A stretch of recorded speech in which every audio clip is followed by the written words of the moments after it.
nakakapagod. Tumubo na rin yung buhok ko. Eh, ilang panahon na lang nga puwede na siyang suklihin, puwede na siyang makimpi uli. Walang ya.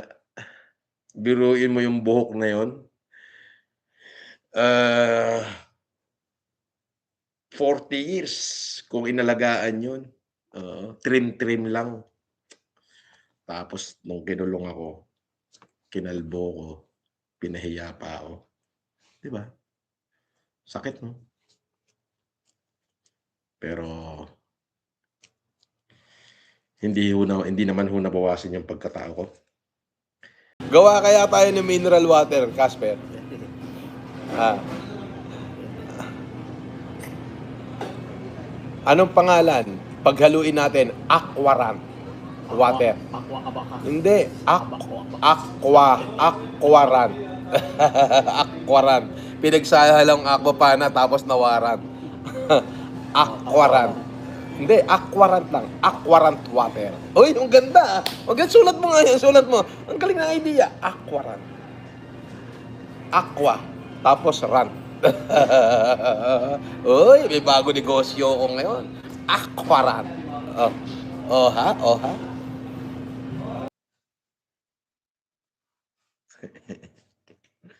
Alam mo, ang dekalibre talaga yan kahit anong gawin mo. Oo, pagka dekalibre yung isang tao, dekalibre talaga kahit anong gawin mo.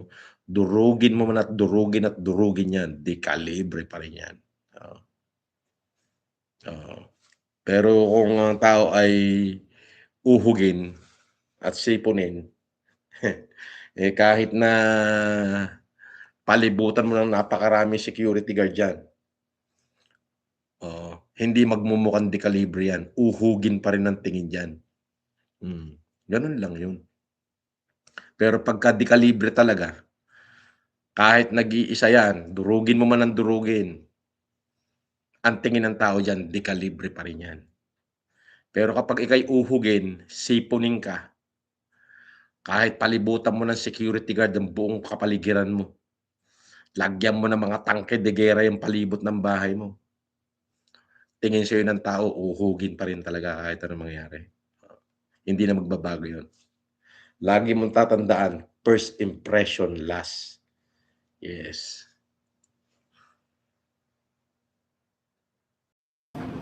Umom lang yan ng mga 20 taon. Kalaki pera. Ito rin nung ito ring YouTube, pinilit ho nilang i-take down na nanalo lang ho ako sa apila. Oo.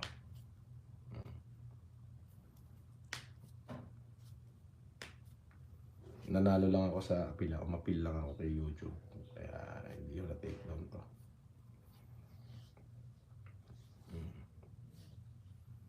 US based ho kasi si YouTube. Oo. Na kahit sinong mag-report diyan, kahit pa presidente ng Pilipinas ang mag-report, eh hindi pakikinggan ni YouTube 'yon. As long na hindi ka nag-violate sa kanila. Ganun 'yun. Pero yung Facebook at saka yung TikTok wala na ako. Okay lang ako. Hindi na nga rin sana ako mag-YouTube eh. Kumbaga, dangan nga lang at ang dami kong gustong makakita sa akin ng mga supporter ko. Malaman nila na okay lang ako. Okay lang ako. At syempre, haharapin naman natin lahat ng mga kung ano man yung pagsubok na yan.